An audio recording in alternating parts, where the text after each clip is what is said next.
Giandam na sa probinsyal nga kagamhanan sa lalawigan sa Lanao del Norte ang mahinabang niini alang sa mga nabiktima sa 6.9 magnitude nga linog nga mitayog sa norteng bahin sa lalawigan sa Sugbo.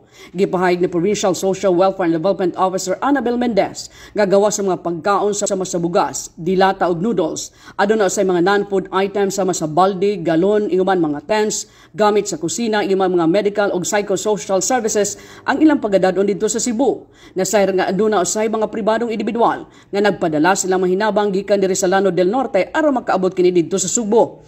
Kauban usab sa Provincial Social Welfare and Development Office ang buhatan sa Provincial Disaster Risk Reduction and Management nga moabag usab sa paygayon nga rescue operation. Aduna sa mga doctors and nurses gikan sa Provincial Health Office alang sa pagahimoon usab nga medical mission ug iman ang ilang buhatan ang mao'y mopasayon sa relief operation iman psychosocial services.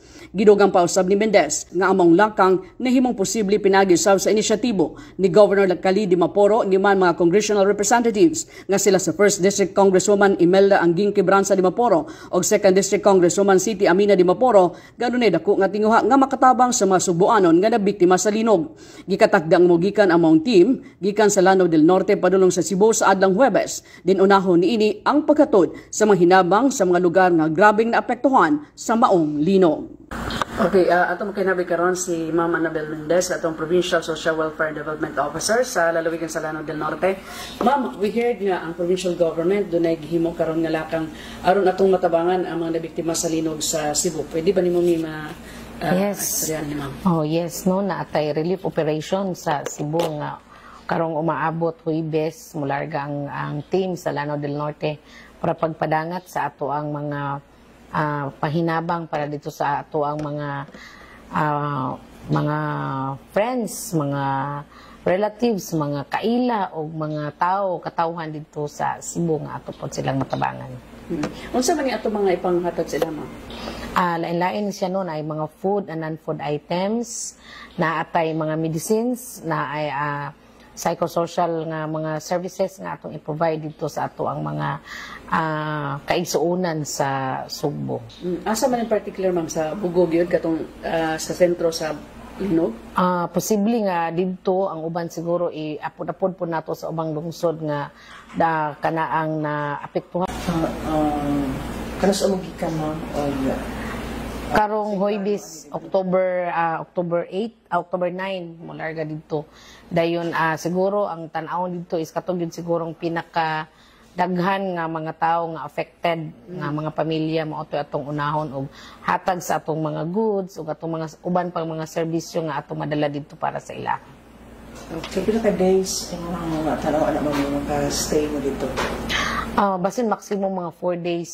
Depende lang og unsay makuan dito nga makatabang dito kay lisod pod mga adto tar dito nga mohatag. So assessment, provision sa mga relief operations, ato ang conduct sa ato ang medical check-up, dayon ato ang mga psychosocial services ang ma-provide nato dito.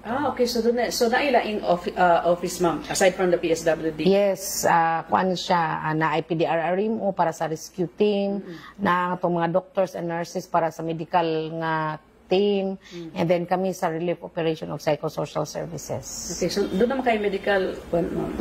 Na medical. Na ay magdala tag tambal, na ay mga nurses ug na ay mga doctors nga ato ang giuban. Okay. Og naapod kauban nato ang Philippine National Red Cross. Uno, magbantay gid ta kay dili nato mahibal-an ang mga panghitabo. So kinahanglan gid ta ready ta, and siguro dakuan pa gyud nato ang atong pagsalig sa atong Ginoo kay wala may lain nga makakuan sa ato is only ra gyud God ra gyud ang makakuan sa ato. Ang ato lang is atong pasalamatan atong provincial governor nga nag-initiate ani nga programa nga matabangan nato dito sa ang mga katawhan dito sa probinsya sa Cebu nga ato agyud na nga gi-initiate gayod sa ato ang Provincial Governor Muhammad Khalid Quebranza Dimaporo uban sa duha ka kongresista nato, si Ma'am Anguing ug si Ma'am Amina.